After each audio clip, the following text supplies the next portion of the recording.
Habari na karibu mtazamaji wa IBN TV Afrika popote pale ulipo. Hiki ni kipindi ambacho kwa namna moja ama nyingine mtazamaji unapata fursa ya kuweza kusikiliza mada mbalimbali hususan kutoka kwa wajasiriamali wakubwa na wadogo ambao kwa namna moja ama nyingine wamejikita zaidi katika uzalishaji wa bidhaa mbalimbali ambazo kwa namna moja ama nyingine zimekuwa ni chachu, lakini pia zimekuwa zikitusaidia hususan katika kuendeleza maendeleo yetu ya hapa kwetu Tanzania. Lakini leo tuko hapa Ubungo Mawasiliano na tumekutana hapa na Mr. Hafidh Mkongwa. Yeye ni Chief Executive Officer wa kampuni hii inayofahamika kama HRD, lakini wao wamejikita zaidi katika utengenezaji wa rejeta. Mtazamaji, nikizungumza kuhusu rejeta, bila shaka kwa wale madereva watakuwa wanafahamu rejeta ni kitu gani. Ni kifaa ambacho kinapoza usalama wa gari. Kwa hivyo mimi sitakuwa na maelezo mengi, lakini ndugu yetu Hafidh ni mtaalamu wa haya mambo na ndiye ambaye atakuwa mwenyeji wetu katika kipindi chetu hiki cha leo cha Sauti ya Vijana. Mimi ni Mujahid Rashid Mujahid, lakini nyuma ya kamera nitakuwa na ndugu yangu Steven Gesapo. Karibu mwanzo hadi mwisho wa kipindi chetu. Kwanza kabisa Mr. Hafidh, kwanza nikupe pole, lakini pia nikupe hongera kwa kazi ambazo mmekuwa mkizifanya kwa ajili ya kuweza kuhudumia jamii ya Watanzania lakini Afrika kiujumla. Wanasema pole na majukumu, hongera kwa kazi. Shukrani sana. Naam. Swali langu la kwanza, ningependa kufahamu historia fupi ya kampuni hii ya HRD ambayo inajihusisha zaidi na utengenezaji wa rejeta mbalimbali. Asante sana, nashukuru kwanza kwa uje wenu. Tunamshukuru Mwenyezi Mungu kwa kuweza kutujalia afya njema na pumzi mpaka kufika wakati huu. HRD Radiator Company Limited imefunguliwa mwaka 2019, mwaka ambao ndo tulianza rasmi uzalishaji, lakini tulianza kulizalisha wazo kipindi kidogo cha nyuma. Tangu mwaka 2015 tulikuwa tuna wazo la kufungua kiwanda hiki kwa ajili, tunakita ni kiwanda kidogo, japo bado hakijarasimishwa kuwa kama kiwanda kikubwa, ila ndo malengo na mipango iko huko, kwa sababu tulifungua kampuni ya HRD mnamo mwezi wa 6 tarehe 10, na sisi kila mwaka tunasherehekea mwaka wetu tarehe 6 mwezi wa 10. Malengo yakiwa malengo makuu matatu. Moja, kwa ajili ya kuweza kutibu au kuondoa kabisa tatizo la upoozaji wa injini. Umenifurahisha ulipokuwa unafanya opening, wakati unafungua umesema madereva watakuwa wanakuelewa. Lakini hili si la kwa madereva tu peke yao, kwa sababu kipoozo cha injini kipo kwenye majenereta, kinapatikana katika mashine na mitambo mikubwa ambayo inaendeshwa migodini kwa ajili ya kuchakata aidha mawe au ile migodi yenyewe, madini na vitu kama hivyo. Lakini pia kama nilivyosema, mashine kubwa ambazo zinafua umeme katika viwanda vikubwa mbalimbali vya uzalishaji, pia unaweza ukaipata rejeta. Ukisema rejeta ni mjumuiko wa vitu vingi, kwa sababu rejeta limbeba tu jina kama rejeta, lakini kwenye rejeta kuna matabaka tofauti tofauti. Na sisi hatu deal na rejeta tu peke yake, tuna deal na kitu kinaitwa intercooler, lakini tuna deal na kitu kinaitwa oil cooler, tuna deal na kitu kinaitwa DP filters, lakini pia tuna deal na kitu kinaitwa heat exchanger. Bila kuwasahau wale wazalishaji wa baridi ama AC kwa jina maarufu ambalo limezoeleka, tuna deal na kitu kinaitwa condenser. Condenser ni mfumo wa rejeta. Ukizungumzia heat exchanger kidogo iko na utofauti na rejeta, kwa sababu yenyewe inatumia pipe, ring pipe, lakini rejeta inatumia tube. Intercooler inatumia tube na oil cooler pia inatumia tube, japo kuna mgawanyo katika hiyo oil cooler ambayo nimekwambia, na yenyewe kuna wakati mwingine nazo zinakuwa zina ring ambayo inapitisha oil, inapitisha maji. Hiyo intercooler inapitisha hewa. Kuna wengine wanasema air cooler. Kila mtu anakuwa na majina yake. Kwa hilo lilikuwa ni lengo namba moja. Kwanza kuwasave wa Tanzania, lakini pili kuhakikisha kwamba Watanzania wanakuwa wako safe wakati wote wanapokuwa wanatumia vyombo vyao kwa ajili ya kuweza kupooza mashine zao.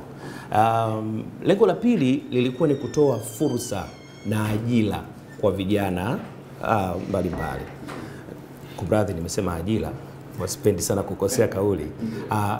Tulikuwa tunakwenda kupunguza changamoto ya ajira kwa vijana, kwa sababu hizi kazi zinafanywa na vijana, na sio vijana tu peke yake. Kuna wakati mwingine tuna hadi watu wazima ambao wapo katika utendaji. Ila lengo jingine kubwa la tatu lilikuwa ni kuweza kuendeleza kauli mbiu ya serikali kwamba tunahitaji kuwa na viwanda vingi vya uzalishaji vya wazawa, ili kuweza, kama nilivyosema, kutoa fursa, lakini pia kuweza kuifanya nchi kukua kiuchumi. Hayo ndio yalikuwa malengo yetu makubwa. Na tulivyoanza mwaka 2019, kama unavyofahamu, chochote kinachoanza kinaanza na changamoto. Huwezi kuanza tu moja kwa moja ukawa mkubwa, na lazima upite. Ni kama vile ambavyo wanasema, ili dhahabu iwe dhahabu ni lazima ipite kwenye moto. Kwa hiyo kuna changamoto nyingi sana tulizipitia, kwa sababu cha kwanza ambacho naweza nikasema na kuwashauri wafanyabiashara wengi, tulifungua biashara tukiwa hatujui mifumo ya biashara ikoje. Tukisema mifumo tunamaanisha kisheria, tunamaanisha uongozi wa namna gani unaweza kuiongoza biashara yako kwa kufata taratibu zilizowekwa na serikali ama nchi husika. Hapo kidogo palituia ugumu, kwa sababu tulikuwa hatuna elimu na masuala ya ulipa kodi, tulikuwa hatuna elimu na namna gani unaweza kuiendesha biashara yako kwa kufata misingi ya wafanyakazi na utumishi kwa ujumla. Kwa hiyo tukastruggle katika kipindi cha kama miaka miwili hivi, kutoka 2019 mwezi wa 6, 2020, 2021, mpaka 2021 katikati kidogo ndo tukawa at least tumeweza kukaa vizuri. Lakini pia changamoto nyingine ilikuwa kubwa ni kuhusiana na swala la kujitangaza. Kampuni mpya, na wakati tunafungua sisi HRD kulikuwa kuna kampuni moja tu kubwa ambayo ilikuwa imetutangulia. Kwa hiyo na yenyewe pia ukiingia kwenye soko, maana yake ni kwamba umeingia kwenye competition, umeingia kwenye ukinzani wa kibiashara na uliowakuta. Na kwa sababu hata historia ya kampuni ya HRD ni uzao wa moja kati ya kampuni kubwa ambazo zilikuwa zimetangulia. Kwa sababu tulichukua wataalamu wachache kule kwa makubaliano, lakini pia kuna wataalamu wengine waliamua tu kuja kwa sababu wanaona kitu kipya na waliamua kuja kuinvest nguvu zao. Kwa hivyo tulipambana kwa kipindi hicho mpaka pale ambapo Mwenyezi Mungu alifungua milango na kuweza kupata fursa ama nafasi ya kutoka Dar es Salaam, tukaona sasa tukahudumia watu wengine. Kwa hiyo tulihama kutoka Dar es Salaam tukahamia mkoani Mwanza, ambapo lengo kubwa lilikuwa ni kuangalia yale malengo yetu makuu matatu ambayo tulikuwa tumeyaweka, kwamba tunakwenda Mwanza kwa ajili kwanza ya kuwasaidia na kutibu matatizo yote ya rejeta kwa kanda ya Ziwa yote. Tukizungumzia kanda ya Ziwa tunazungumzia Mwanza yenyewe, tunazungumzia Kigoma, tunazungumzia Tabora, tunazungumzia Shinyanga na maeneo mengine yote ya karibu. Naam, pengine tuangalie namna hali ya masoko, kama ambavyo umesema kwamba wakati mmekuja mmekutana na watu wengine wanatengeneza. Labda katika hali ya masoko, je, imewawea ugumu pengine kwa sababu kuna watu wanafanya, kwa hivyo mliingia kwenye ushindani wa soko. Hii hali sasa ikoje kwa sasa pamoja na uwepo wa ile kampuni? Au je, kuna kampuni zingine sasa nazo zimeongezeka au bado mko nyinyi wawili? Kumekuwa na utitiri mkubwa wa ongezeko la makampuni kama ya HRD ambacho tunakifanya. Na wengi wamekuwa wakituangalia sisi kama picha.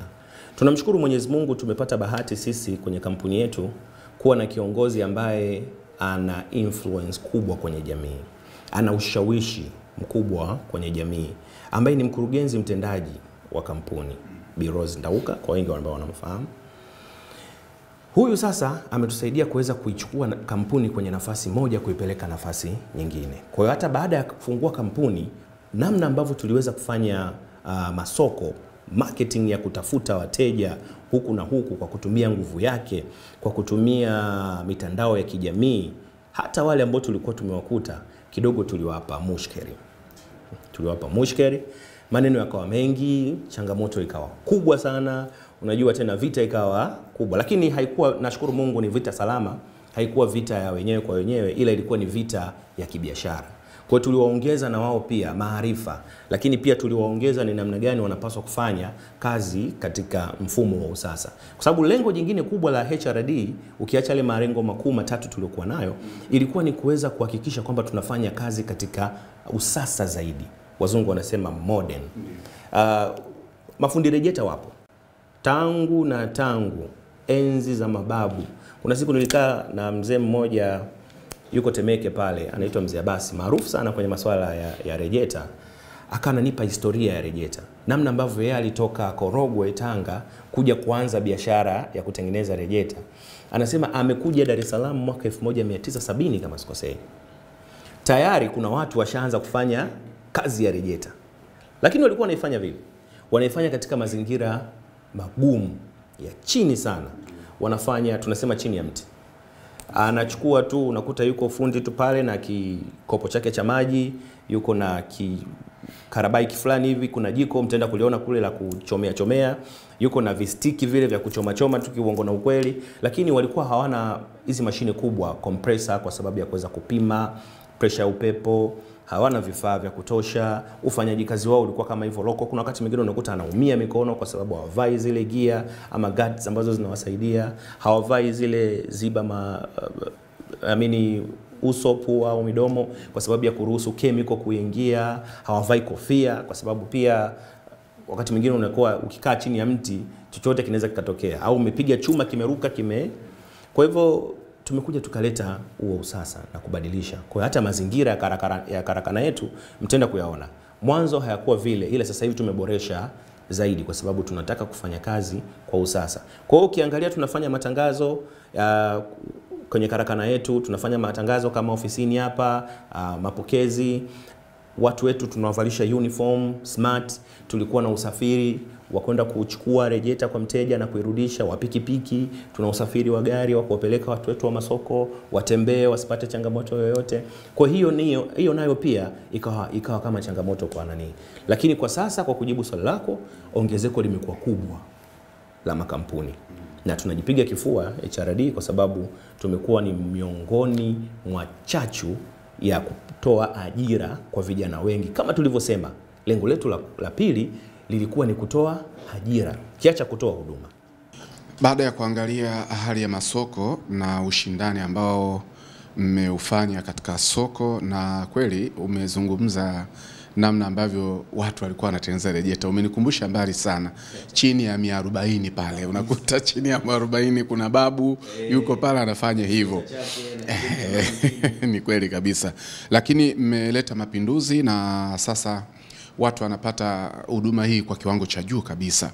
Sasa tukirudi katika upande wa changamoto, kuna tamaduni ambazo tumekuwa tukijengeka, hususan sisi wa Tanzania pengine na maeneo mengine, kuona vitu vya ng'ambo pengine ndio vyenye thamani zaidi kuliko hata kile cha ndani, ambacho kinawezekana kikawa ni bora zaidi kuliko hata cha ng'ambo. Labda hamjawahi kukutana na changamoto hii kwamba labda watu wanahisi kwamba kitu kilichotoka HRD pengine si wa Tanzania tu hawa bwana, lakini ngoja tutafute kitu cha ng'ambo, hata kikiwa kina ubora zaidi, lakini tumekuwa ile na mazoea. Japo sasa hivi hali hii imepotea kwa kiwango fulani, lakini nyinyi hamjawahi kukutana na changamoto hii kwamba mtu anaona kwamba bora achukue cha ng'ambo kuliko cha HRD ambacho pengine ni bora zaidi kuliko hata cha ng'ambo? Umeniuliza swali zuri sana. Hizo ni moja ya changamoto ambazo tumekuwa tukikumbana nazo sana.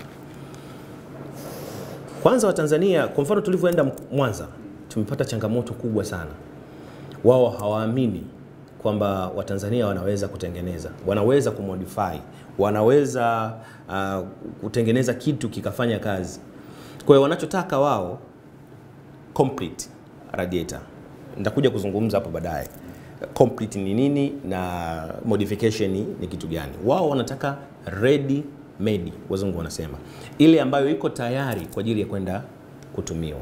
Ila ukimwambia kwamba hii rejeta yako uliyokuwa nayo hapa, hii ya zamani imeshachoka au imekufa, inabidi uniletee nikubadilishie, nikuwekee wavu mpya ili uweze kuendelea kuitumia, anakukatalia kata. Anakuambia kama huna ile ambayo imeshatoka chini iko full bus bana, mimi sichukui hiyo. Kwa sababu tu anaona hakuamini. Lakini sasa kwa sababu ya ile ambayo nilikuwa nimeiongea, usasa, modification, modern style ambayo sisi tunaitumia, ukimchukua ukimwambia naomba tafadhali nikukaribisha ofisini kwangu uweze kwenda kuona nini ambacho nakifanya, kuanzia pale sasa ndio unakuta umemtengenezea imani, anakuwa uhuru kukupa advance yake ya kazi, aondoke asubiri kazi yake. Ukimpelekea bado anakuwa hana imani mpaka aifunge. Wakati mwingine tunapata changamoto, unakuta mafundi wanaenda na kwambia mteja kanizuia bana nisiondoke. Amesema mpaka gari yake ingurume masaa mawili hapa, athibitishe kweli haivuji, aone temperature gauge haipandi, ndo afanyaje? Kuna wakati mwingine tunapata kazi za mikoani, unawasafirisha mafundi, anakuambia wasafirishe kwa gharama zako. Waje. Wakifanya vizuri, basi mimi nitakulipa hela yako. Kwa unakuta wanaenda wanakaa siku 3, siku 4, kwa mfano kwenye majenereta, haya mashine makubwa migodini na wapi, wanaenda inabidi safundi akishamaliza akishaifunga akae kweli asubiri. Iperform walau siku 1, siku 2 aone. Lakini pia tujawahi kupata changamoto ya kuwa wateja wakigomea kazi zetu, sijaipata sana hiyo. Ni kawaida, kuna wakati mwingine unakuta ni changamoto ndogo tu. Analeta kazi, michoro haikuwa imechukuliwa vizuri, inarudi, anafunga, labda pipe haijakaa sehemu yake, inabidi namrudie huku. Kuna wakati mwingine mafundi wanaofunga wanaleta shida kwenye kugonga na nini, lakini kusema kwamba kazi haiko complete, hiyo sijapata hiyo changamoto. Lakini bado naona tuna kazi kubwa ya kuendelea kutoa elimu kwa wateja na kuwaaminisha kwamba hata Watanzania pia tunaweza. Na nikwambie kitu, tuna vipaji vikubwa sana Tanzania. Mimi sikuamini. Kwanza sikuwa najua, katika historia yangu nimejinyima kidogo sikuzungumzia swala la namna gani mimi niliingia kwenye hii taaluma ya rejeta. Sikuwa naijua rejeta. Mimi nimesoma journalism, mimi ni mwandishi wa habari kama ndugu zangu. Lakini ilinibidi nikimbie niende nikasome biashara. Baada ya kusoma biashara nikarudi Tanzania. Wazazi wamekutoa nje uende ukasome, umerudi wanataka kuona unaleta kitu gani kwenye meza. Waone matunda ya kile ambacho walikuwa nakigharamia. Kwa hiyo nikakutana na mwenzangu ambaye sasa ndo mkurugenzi mtendaji wa kampuni. Akaniambia kuna biashara ambayo tunaweza tukaifanya. Nikamwambia biashara gani hiyo? Akaniambia iko tofauti. Haujawahi kuisikia masikioni mwako. Nikamwambia naomba nisikie. Na akaniambia biashara ya rejeta. Nilishtuka. Rejeta? Ndio, rejeta ina hela nyingi sana hii. Mwenyewe alikuwa anatumia kauli yake moja, anasema hii ni kama madawa ya kulevya bana. Nikamwambia madawa. Sasa ile kuniambia madawa ya kulevya ndo akateka sasa hisia zangu. Nimsikilize vizuri. Maana tunaambia madawa ya kulevya yana hela. Inakuaje hapo? Sasa inakuaje? Ngoja mniangalie. Kwa hiyo nikaamua kuingia. Kwa kweli ilikuwa ngumu kwa sababu ni kitu ambacho hukijui ABC yake. Hujasomea. Niliamua kuinvest muda wangu na nguvu yangu, nikakaa nikaisoma. Nikaijua rejeta. Baada ya kwa sababu kwa na mimi sasa naona hata kuna wateja wengine wakati mwingine inabidi uwavumilie na kuwasamehe, kwa sababu hata mimi naanza biashara sikuwa naijua. Ilikuwa ni ngumu sana kuifahamu. Kwa hiyo tunajaribu kutumia lugha nzuri ya kumuelewesha kwa vitendo, kumuonyesha namna gani baadhi ya makampuni makubwa yametuamini, tunafanya nayo kazi na hajawahi kuwa na changamoto, basi ili kuweza kupata kile ambacho tunakihitaji. Umegusa kitu cha msingi sana ambacho ni moja katika maswali yangu ambayo niliandaa kwa ajili yako. Namna ya kutoa elimu kwa watumiaji, kama ambavyo umesema kabisa kwamba mwanzo wengine walikuwa bado hawajawaamini nyinyi, pengine kwa sababu ni Watanzania, sisi ni Waswahili. Kuamini kitu cha Mswahili mwenzetu ni shida kidogo, aghalabu sana. Lakini pengine kwa kutumia elimu ya wataalamu wenu imesaidia sasa kuvuka lengo fulani. Na labda mpaka hivi sasa mnajiandaa vipi au mmeendelea kuwa na mkakati gani endelevu wa kuweza kuhakikisha kwamba mnatoa elimu ya kutosha hususan kwa watumiaji wa bidhaa zenu? Tunachokifanya kwanza, kama nilivyosema, sisi ni madaktari bingwa wa rejeta. Kwa hiyo tunatoa ushauri na saha kwa wateja wetu. Maana yake tunatoa elimu ya kutosha. Kuna wateja wengine tayari wanafahamu. Ila unakuta tu anajaribu kutaka kukuweka tu kwenye mazingira ya kuona uchangamfu wako ukoje kwenye biashara, unaye kuchallenge kidogo. Kukuona ukoje, lakini kwa sababu tayari, kwa mfano kama mimi nimeshaisoma rejeta vizuri na ifahamu. Mafundi wengi ama wataalamu wengi wa rejeta sio waongeaji.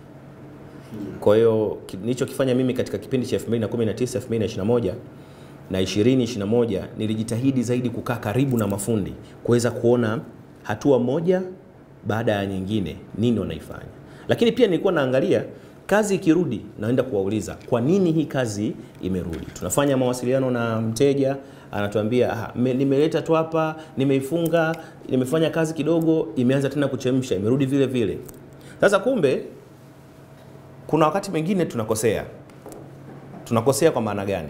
Daktari kashakwambia ukila sana mafuta, cholesterol, ukala sana sukari, ukaacha kula mboga za majani, ukaacha kula matunda au ukapunguza kunywa maji, ukashindwa kufanya mazoezi, moyo wako utashindwa kufanya kazi ipasavyo.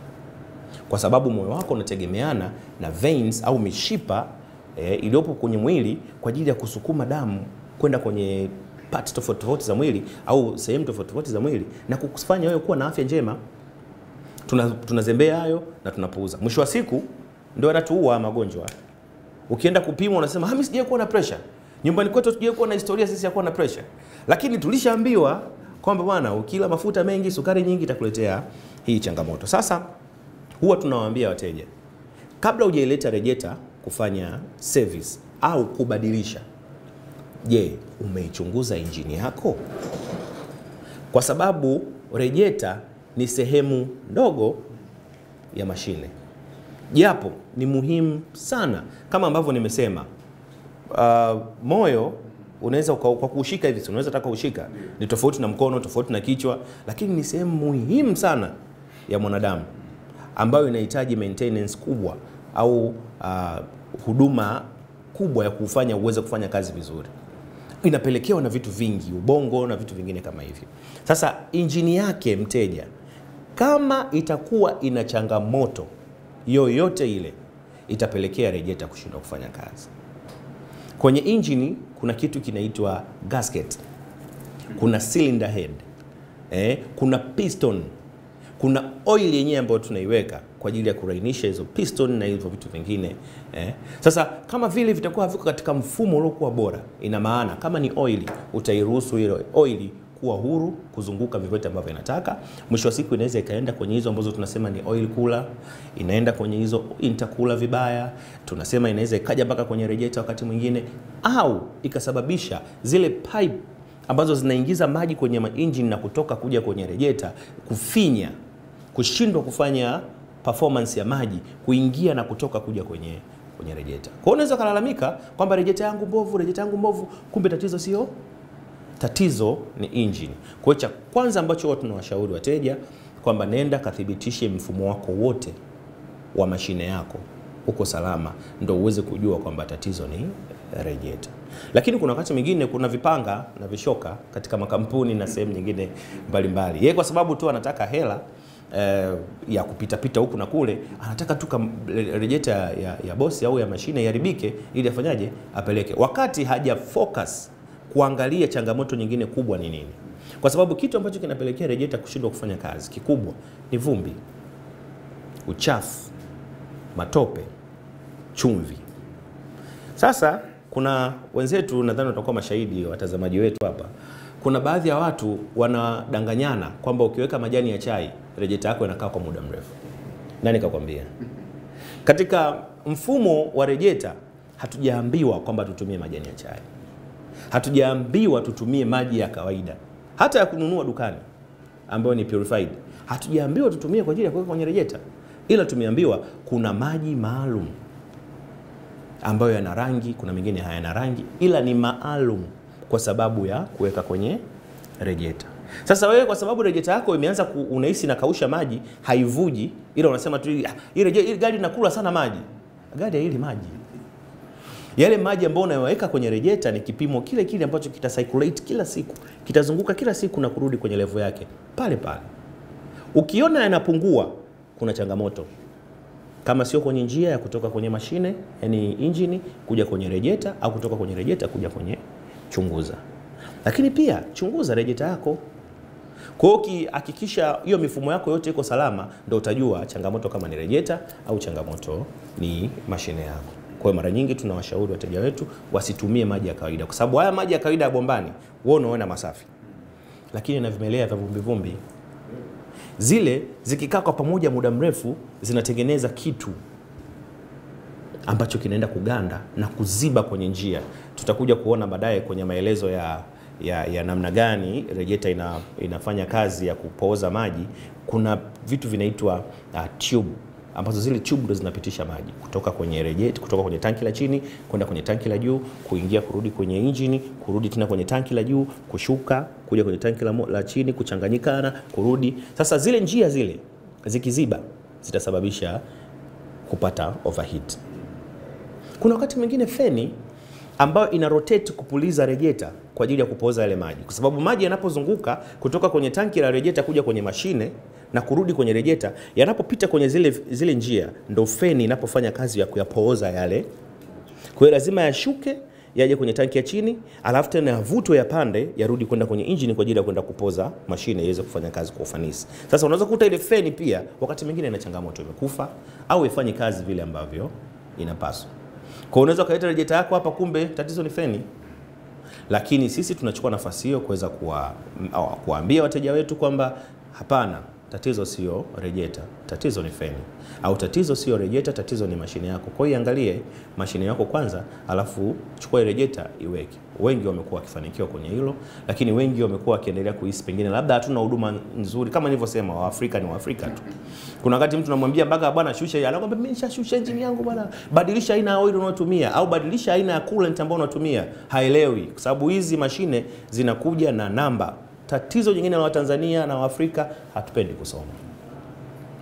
Rejeta imekuja na manyo au gari imekuja na manyo, inakwambia kabisa bwana, kiwango cha maji kwenye rejeta yako ni kiasi fulani. Ukiona kimepungua, ongeza kiasi fulani, na aina ya rejeta unatakiwa kutumia ni ya aina fulani na ni namba fulani. Watu watufanye hivyo, lakini mwisho wa siku tunajitahidi. Hatuwezi kusema ni changamoto, wateja hawajawahi kuwa na changamoto. Mteja siku zote ni mfalme. Bila shaka. Asante. Naam, mtazamaji wa IBN TV Africa, kama ndio kwanza unaungana nasi, kipindi hewani ni Sauti ya Vijana, na leo tuko hapa na Mr. Hafidh Mkongwa ambaye ni Chief Executive Officer wa kampuni hii ambayo inajihusisha na utengenezaji wa rejeta, kampuni ya HRD ambayo iko hapa eneo la Ubungo mawasiliano. Kama ambavyo unaendelea kumfuatilia Mr. Hafidh, hawa ni wataalamu wa utengenezaji wa marejeta, lakini kama ambavyo awali nilizungumza kwamba kwa wewe dereva utakuwa si mgeni wa masuala ya rejeta. Bahati mzuri pia kumbe wameenda mbali zaidi, sio tu hizo rejeta ambazo zinatumika kwenye magari, lakini hata kwenye heavy duty machines, mashine kubwa kubwa, majenereta makubwa, wao pia wanahusika na utengenezaji au kurepair, aidha kutengeneza aina hiyo ya marejeta. Endelea kutufuatilia ili uendelee kufaidika mengi kutoka hapa HRD. Mr. Hafidh, kuna kitu ambacho kimenivuta sana ni kuulize, lakini hiki nitakuuliza mwishoni kabisa mwa kipindi chetu. Umetoa somo moja kubwa sana kwa vijana, ambapo baadaye nitakupa nafasi pia ya ushauri na nasaha kwa vijana, kwa sababu umesoma uandishi wa habari, lakini pia umesoma biashara, lakini unachokifanya ni sort of engineering fulani hivi. Yani umeacha huku, umeenda huku mahali pengine, japo inawezekana idea ndogo ya huku na idea fulani ya huku inasaidia kukupush. Lakini leo hii pengine mimi ambaye nimesoma labda journalism, nitatembea na vyeti, lazima nipate chombo cha habari. Nimesoma biashara, lazima nitatembea na vyeti, nitafute sehemu ya biashara. Lakini wewe ukasema hapana, hebu nyinyi vyeti viwili kaeni pembeni, mimi naanza kipya. Na ndio maana ulistuka hata ulivyoambiwa ni kuhusu rejeta. Mbona ni mbali kabisa niliko na mimi. Hiyo tutakuja kuzungumza baadaye, kwamba si lazima kushika hilo tawi. Lakini inawezekana tawi lile la pili huku likakusaidia kuliko ile ambalo wewe umelishika tu, litavunjika alafu Mimi ningeomba sasa hivi tupate maelezo ya kina kuhusiana na bidhaa hii, na ikiwezekana tuone hata sample fulani hapo ofisini kuona namna gani rejeta ina maelezo ya rejeta inafanya kazi kwa namna gani, au aina za rejeta kama ambavyo umeweza kuzungumza awali. Asante sana. Kwanza kama ulivyosema, nimemega huku nikachukua na hiki cha sasa nikavichanganya kwa pamoja, nadhani ndio maana nimekuwa naonekana niko vizuri kama engineer. Kwa sababu journalism ni kitu ambacho kinakutaka uongee, express, ufanye vitu kama nilivyosema modern, na hata lengo la sisi kufungua kampuni ilikuwa ni ku modernize Radiator, namna ya utengenezaji taaluma Radiator kuleta kwenye usasa zaidi. Lakini pia nimesoma business administration ambayo inanisaidia katika uongozi wa kibiashara, na ndio maana nimekuwa ni chief executive officer ambaye naofanya vizuri kwa kweli kwenye tasnia yangu. Sasa nende moja kwa moja kwenye jibu lako, kwa sababu umesema hilo tutaje kuliongea baadaye. Naomba nilipishe. Hapa niko na mfano wa Radiator. Huu ni mfano wa Radiator ambao nitatoa maelekezo mazuri sana ambayo nadhani itakuwa rahisi kwa watazamaji wetu kuweza kuelewa. Hiki ambacho mnakiona hapa, hii ni Radiator. Lakini huu ni mfano wake. Hii ni Radiator ndogo. Utaona kuna tanki ya chini, alafu kuna tanki ya juu. Hizi ni tanki. Alafu hii ya pembeni hii haijawa complete, kwa sababu hii ndivyo ambavyo material yenyewe ya Radiator yanavyokuja. Kuna kitu kinaitwa frame kinapaswa kuwepo hapa kwa ajili ya kushikilia sasa hii Radiator. Mara nyingi hizi frame huwa zina midomo, zina matundu au lock ambazo zinaenda kushikilia sasa, kupachikwa kwenye either mashine au gari. Umeelewa? Sasa kazi yake ni nini? Hii ni tanki ya juu kama nilivyokuambia. Hii ndio inayopokea maji na kupitisha kwenye hii mistari ambayo mnaiona. Kuna mistari kuna mistari iliyolala na kuna hii mistari ambayo inashuka. Hii mistari hii ndio inafanya circulation ya maji.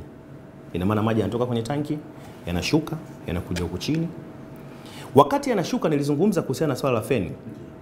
Feni inapuliza hapa kwa ajili ya kuyapooza sasa haya maji. Kwa sababu haya maji yanatoka kwenye tanki la chini, yanavutwa, yanapanda kwenye tanki la juu, yanakwenda kwenye engine. Wakati yanakwenda kwenye engine, yanakuwa yamepoozwa. Na ndio maana yanarudi kwenye hili tanki yakiwa ya moto. Yanashuka kuja huku chini. Wakati yanafanya safari ya kushuka, ndipo ambapo yanapulizwa na feni ili kutengeneza mazingira ya kuyapooza. Wakati yanashuka, yanapozwa na feni, yakifika huku yameshakuwa ya baridi. Yanaponyonywa tena kurudishwa, yanarudishwa yakiwa yamepoa, yanakwenda kupoza engine. Na ndio maana utaona tuna hizi pipe mbili tofauti. Kuna hii ya juu na kuna hii ya chini. Ambao kuna wakati mwingine yanaweza yakaja yakafanya circulation kutoka kwenye pipe ya chini yakarudi tena kwenye pipe ya juu. Hivyo hivyo mzunguko unafanyika hivyo. Sasa kimoja wapo kikifeli ndio kinapelekea gari ku overheat. Kimoja hapo kama nini? Radiator nyingi zinazokuja na gari mara nyingi zinakuja na material au malighafi ambayo ni aluminium. Hili tanki la juu linakuwa ni tanki la plastiki. Sasa tanki la plastiki shida yake ni nini? Ukanda wa Afrika Mashariki na Kati au jangwa la Sahara au Afrika kwa ujumla, asili yetu ni joto. Haya magari yanatengenezwa kutoka nchi kama za Japani, Ulaya, tukizungumzia Ujerumani, Uingereza, pamoja na nchi nyingine kama hizo ambazo zinafanya production ya magari. Wao wanatengeneza kupitia mfumo wa nchi yao. Nilizungumza mwanzo kwamba material ya aluminium ni mepesi sana ya kupooza maji. Yaani kuna wakati mwingine feni inaweza sifanye kazi muda mrefu, lakini kwa sababu ya hali ya hewa uliokuwa nayo na aluminium jinsi ilivyo na material yake, yanaweza kukupozea maji yako. Overheat ikawepo, lakini sio kwa kiasi kikubwa kukupelekea wewe kuhisi kwamba radiator inachemka. Sasa ikija Afrika, kwa kulingana na hali ya halisi ya hewa tuliokuwa nayo, mazingira ya nchi yetu au ukanda wetu wa Afrika, zinashindwa kuperform vizuri. Kwa unaweza kukuta maji yanakuja ya moto yakiwa na joto kubwa sana ambalo linapelekea kutengeneza ufa mdogo mdogo kwenye hizi lock ambazo zinakuwa zimebeba tanki. Na mara nyingi tunapokea kesi za tanki za radiator kuvuja kutoka kwenye. Mara nyingi radiator nyingi zinazokuja kutoka nje, zinazokuja na magari, unakuta zinavuja humu. Tunapokea kesi nyingi za kuvuja humu kwa sababu humu ndipo ambapo kuna leta hizo leakage.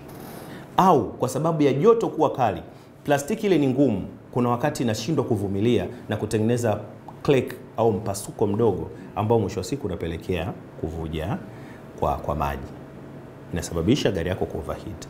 Sasa ukiileta kwetu sisi HRD, ambacho tunakifanya, tunatoa ule mfuniko wa plastiki, tunakuwekea washaba au glass kama hii ama kopa, ambayo hiyo sasa itakuhakikishia wewe usafiri wako au hicho chombo chako kufanya kazi kwa muda mrefu, kwa sababu ya kuweza kuyamudu maji ya moto kwa muda wote. Ndo maana nikasema sasa nitawaonyesha mfano nikiwa na hiki. Hii ni material ya shaba. Hii ni kopa, hii hapa juu ni glass. Tofauti ya kopa na glass wengi wataniuliza ni nini? Kopa ina asili kidogo ya uwepesi, lakini glass kidogo iko nzito. Na hapa nilipaswa kuwa na aina 3 ya hizi koa ambazo naonyesha. Ukiona hii ni zigzag ambayo ina nafasi kubwa, lakini kuna zigzag ambayo imeumana kabisa. Hii zigzag, haya matundu madogo madogo, haya ndio yanaruhusu kupokea upepo wa feni kupita vizuri kwenda kupooza zile tube ambazo zinapitisha maji. Ukifungua hii cover hapa juu, kuna njia utaziona. Ndio maana tunakwambia tunaweza kukuongezea njia kutoka 2 kwenda 3 kwenda 4 kwenda 5 6 mpaka 7. Lakini pia ninayo rejeta kubwa ambayo hii imefunguka. Sasa hii inaweza katuonyesha vizuri kile ambacho nilikuwa nakizungumza. Ukiona hii ya kwanza hapa, hii ni njia namba 1, ambazo zote hizi tunashumu ni njia namba 1. Alafu kuna hii njia ya namba 2, ambazo zote hizi ni njia. Kuna njia namba 3, njia namba 4 na njia namba 5. Hizi njia ndo tube ambazo nilikuwa nakwambia. Mfano wake ni huu. Watakuja kunilaumu mafundi hapa baadaye. Na kuonyesha kwa utaratibu mzuri. Hii sasa ndo tube ambayo hapa yanaingia nini? Maji kutembea kuja kwenye tanki. Sasa niliongea kuna muda unatumia maji yako ya kisima au unatumia maji yako ya DAWASA. Yale yanavimelea vya vumbi. Kuna wakati mwingine zile vumbi zikipita hazitoki zote, zinatengeneza tope. Nilisema adui wa kwanza pia wa rejeta mwingine ni vumbi, ambayo si ya maji, hata vumbi tu ya kawaida. Ikipatikana leakage kidogo kwenye injini yako, ikaweza kuruhusu vumbi kuingia kwenye zile njia ambazo maji yanapita, iwe coolant, iwe maji ya kawaida ambayo unayatumia, yakabeba zile vumbi, yatakuja kuleta kutengeneza tope na kusababisha kuziba kwa rejeta. Ndio maana utakuta kuna wataalamu wengine wa rejeta wanakuambia nakuzibia hii njia, kwa sababu wameshindwa kuweza kuitatua changamoto ya hiyo njia, kwa sababu either tope limeganda sana. Sasa sisi tumekuja na mfumo maalum kabisa wa kuweza kusafisha hizi, hazitushindi kwa namna, yani hata kama kuna asidi humu ndani imeganda, sisi tutaitoa kwa sababu tuna vifaa maalum, lakini pia tuna dawa maalum ambayo inafanya kazi ya kuweza kusafisha hizi njia na kurudi katika muonekano wake wa mwanzo. Lakini unaziona hizi, hii ina rangi nyeusi, si ndio? Zinakuja zikiwa zina rangi ya kopa ama hiyo glass ambayo nimekwambia. Hii rangi tunaipuliza kwa sababu tunapuliza rangi nyeusi kwa sababu kwanza, unajua rangi nyeusi kazi yake ni kuweza kusharabu joto. Lakini rangi nyeusi kazi yake nyingine ya pili ni kuweza kutunza hii material kudumu kwa muda mrefu. Kwa nadhani kwa kugusia hapo kidogo nimeweza kukupa elimu ndogo ambayo itaweza kukusaidia. Lakini kuna intercooler nilikwambia, kuna oil cooler ambazo mtaenda kuziona huko nje kwenye karakana yetu na namna ambavyo zinakuwa ziko treated. Kwa hiyo mara nyingi tunakuwa tuna kitu kinaitwa sticky, tuna sticky aluminium, lakini pia tuna sticky nyingine zina majina tofauti tofauti ambazo zinatumika kuingia humu kwa ajili ya kusafisha.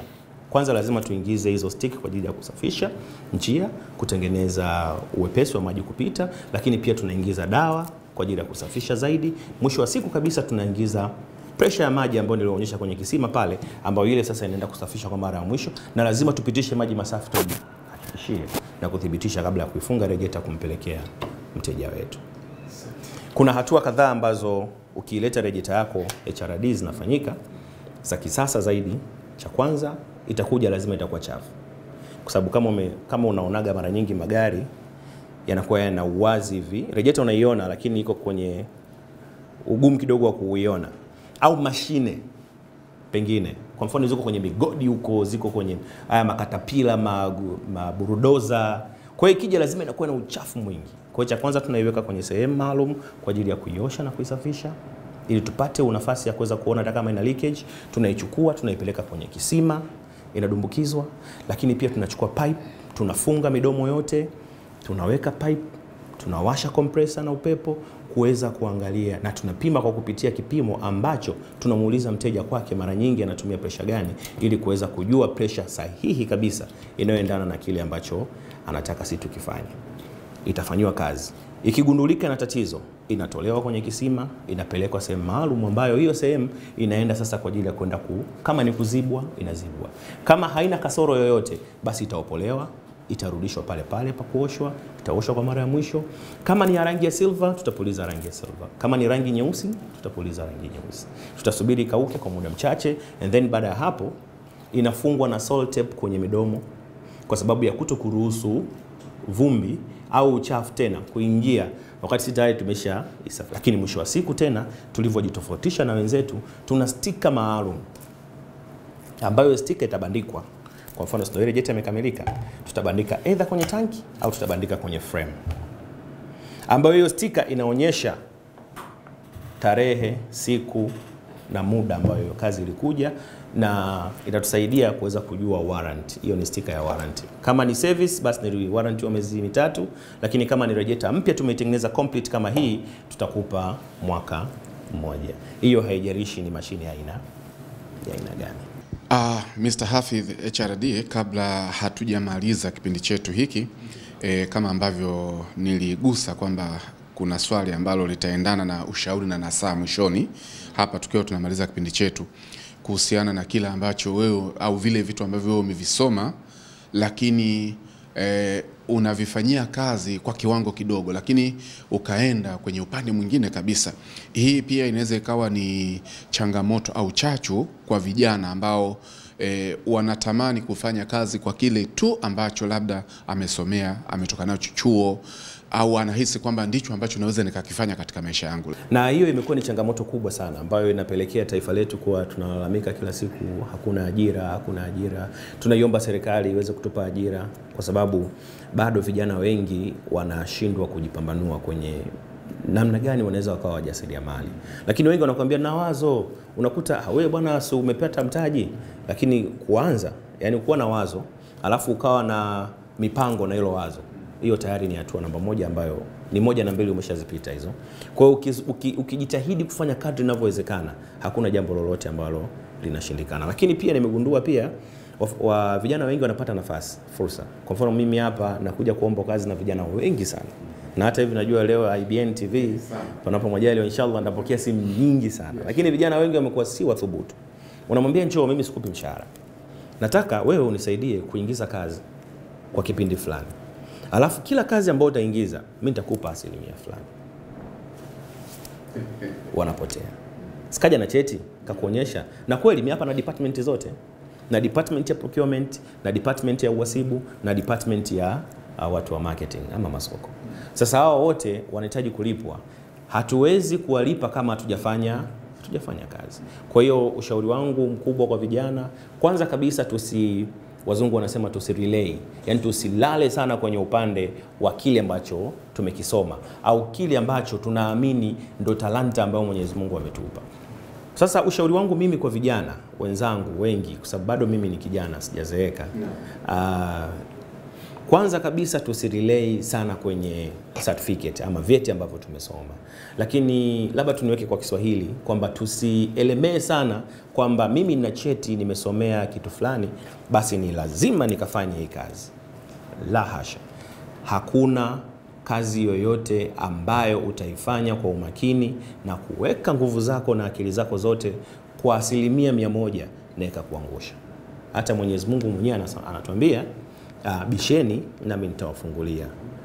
Na asiyefanya kazi na asile. Kwa hiyo nilivyoambiwa nitakuja kufanya kazi ya radiator, kwanza nilihisi nitakuwa mchafu, natumia maoili na magirisi na nini. Nilikuwa nahisi ndaanza kuvaa maoverall na mimi ndaonekana vidole vyangu vitakuwa vyeusi. Nilipata shida sana. Lakini nafanya kazi ya radiator, mimi ni engineer wa radiator na niko proud na biashara yangu ninayoifanya, na unavyoniona navaa tai, navaa shati safi, naonekana na muonekano mzuri, na pia najitahidi sana hata mafundi wangu kuasisitiza kwamba kufanya kazi kwenye maoili au magilisi haina maana ikuonyeshe wewe ni mchafu. Unaweza kunyoa nywele zako vizuri, ukanyoa ndevu zako vizuri, kwa smart, ukaja ukafanya kazi zako, ukimaliza unakoga, unavaa nguo yako, unaondoka katika hali ya usafi kabisa.